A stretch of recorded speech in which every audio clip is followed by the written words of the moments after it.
नमस्कार, मैं एस्ट्रोलॉजर सीमा शर्मा अपनी एस्ट्रोलॉजी के YouTube चैनल पर आपका हार्दिक स्वागत करती हूँ।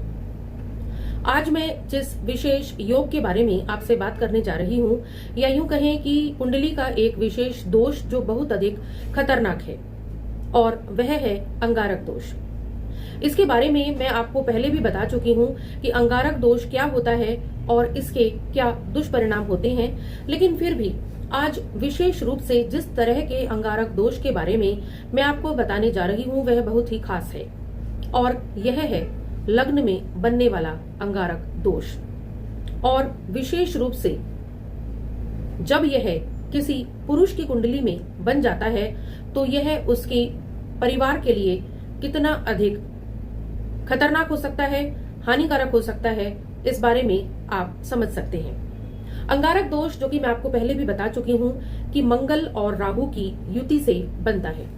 जब भी मंगल और राहु एक साथ कुंडली के किसी भी घर में बैठ जाते हैं तो वह अंगारक दोष का निर्माण करते हैं। और मंगल, जो कि ऊर्जा का कारक है, हिम्मत का कारक है, साहस का कारक है, उसके साथ जब राहु बैठ जाता है तो वह इस हिम्मत को, इस साहस को, इस ऊर्जा को गलत दिशा की ओर ले जाता है। यानी कि व्यक्ति के अंदर जो भी ऊर्जा होती है, जो भी साहस होता है, वह क्रोध के रूप में गलत तरीके से निकलता है। यानी कि ऐसा व्यक्ति बहुत अधिक क्रोधी हो जाता है। आपको पता है कि क्रोध करने के लिए भी साहस चाहिए। आपके अंदर बड़ी हिम्मत है कि आप जाकर कहीं लड़ सकते हो, आप सेना में जा सकते हो, आप अपने देश के लिए लड़ सकते हो, आप अपने समाज के लिए लड़ सकते हो। लेकिन क्या होता है कि जब यहाँ पर मंगल, जो कि इन चीजों का कारक है, युद्ध का भी कारक है, लेकिन जब मंगल इस हिम्मत को बढ़ाता तो है राहु के साथ बैठकर, लेकिन जब गलत दिशा की ओर ले जाना शुरू कर देता है तब यह अंगारक दोष बहुत अधिक खतरनाक हो जाता है। और इसी को अंगारक दोष कहा जाता है कि जब मंगल राहु के साथ बैठ जाता है तो आपकी जो ऊर्जा है, आपकी जो एनर्जी है, आपका जो गुस्सा है, आपका जो उत्साह है, आपका जो जोश है, वह एक तरीके से गलत दिशा की ओर मुड़ना शुरू हो जाता है। यानी गलत कार्य व्यक्ति करने लग जाता है। अब जिस अंगारक दोष की मैं बात आपसे कर रही हूं वह है लग्न में बनने वाला अंगारक दोष। और विशेष रूप से लग्न, जो कि हमारे व्यक्तित्व का प्रतीक है, हमारी नेचर का प्रतीक है, हमारे स्वभाव का प्रतीक है, वहां पर यदि मंगल बैठा होता है तो वैसे ही व्यक्ति बहुत अधिक गुस्से वाला होता है। और अगर यहाँ पर मंगल और राहु एक साथ बैठ जाते हैं तो क्या होता है कि ऐसा व्यक्ति गुस्सा करता है, लेकिन गुस्सा भी अपने परिवार पर करता है, अपनी पत्नी पर करता है।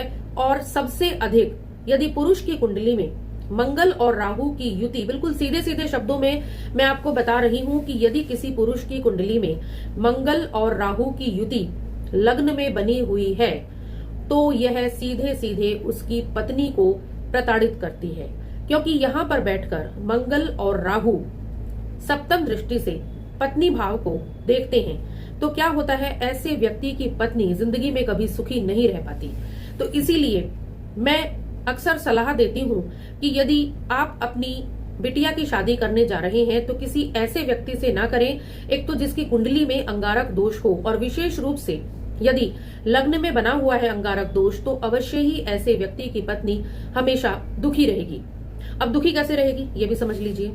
क्योंकि क्या होता है कि लग्न में बैठा हुआ मंगल गुस्सा बढ़ाता है, और लग्न में बैठा हुआ राहु जो है वह व्यक्ति को भ्रम की स्थिति में डालता है।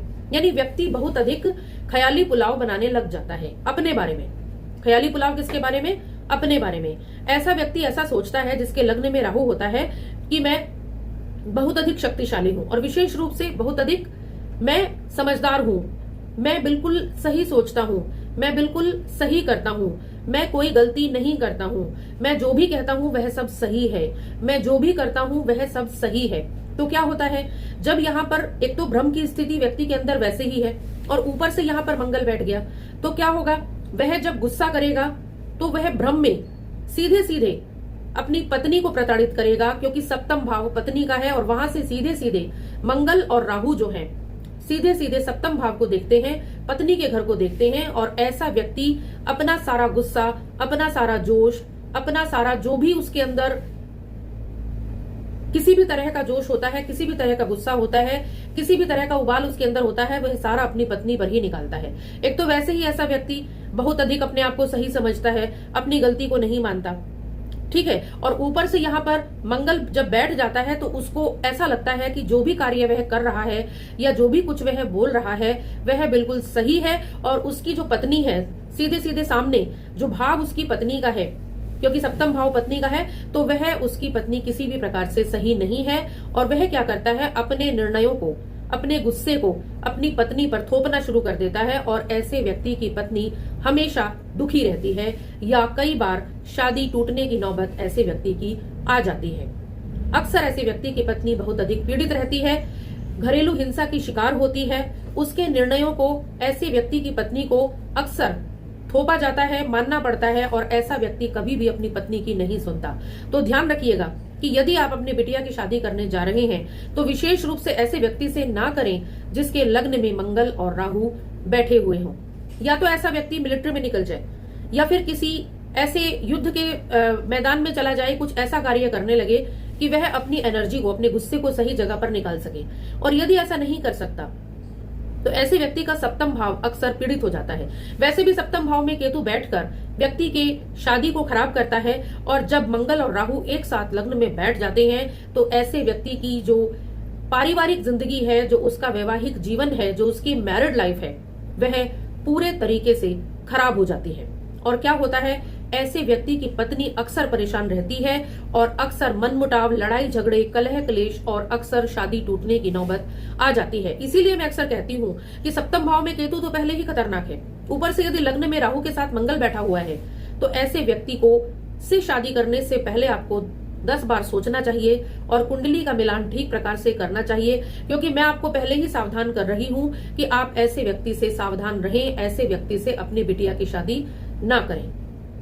या लड़की की कुंडली में इस तरह का योग हो कि वह उसकी काट कर सके, तब तो कुछ संभव हो सकता है, नहीं तो ऐसा व्यक्ति अक्सर घरेलू कलह कलेश करता है। अच्छा, एक चीज और है, ऐसा व्यक्ति भाइयों से भी पीड़ित रहता है, क्योंकि अंगारक दोष जब कुंडली में बन जाता है तो भाइयों से अच्छे संबंध नहीं रह पाते। लेकिन विशेष रूप से ऐसा व्यक्ति क्या करता है कि किसी और को कुछ कह सके या नहीं कह सके, किसी और के ऊपर अपना गुस्सा निकाल सके या नहीं निकाल सके, विशेष रूप से घर में आकर अपना गुस्सा वह अक्सर निकालता है। तो लग्न में बनने वाले अंगारक दोष वाले व्यक्ति से विवाह करने से बचें, मेरा ये कहना है। और ऐसे व्यक्ति को भी विवाह करने से पहले अच्छी तरह से सोच लेना चाहिए, या तो अपने अंगारक दोष का उपाय करा लेना चाहिए, या फिर ठीक प्रकार से देखभाल कर कुंडली मिलान करके शादी करनी चाहिए।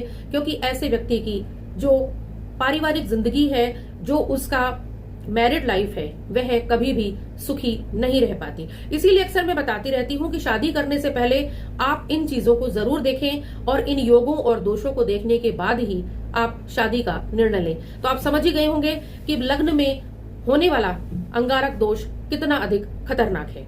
आशा करती हूँ कि जो जानकारी मैंने आपको दी है उससे आपको इतना तो पता चल ही गया होगा कि लग्न में बनने वाले अंगारक दोष वाले व्यक्ति से शादी करने से पहले तो आपको बचना है, और यदि नहीं बच पाए हैं तो आपको जल्दी से जल्दी इसका उपाय अवश्य कराना चाहिए।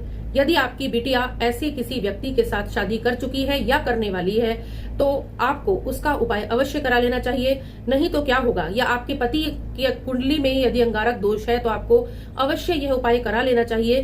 क्योंकि क्या होगा कि ऐसी स्त्रियों को जिनके पति के कुंडली में अंगारक दोष लग्न में है, बहुत अधिक परेशानियों का सामना करना पड़ता है। आशा करती हूँ कि आप सभी स्वस्थ रहेंगे, खुश रहेंगे। हमारे चैनल को सब्सक्राइब कीजिएगा, और यदि आपकी कुंडली में इस तरह का कोई दोष बना होता है तो आप हमारे डिस्क्रिप्शन बॉक्स में दिए हुए नंबर पर विजिट कर सकते हैं। धन्यवाद।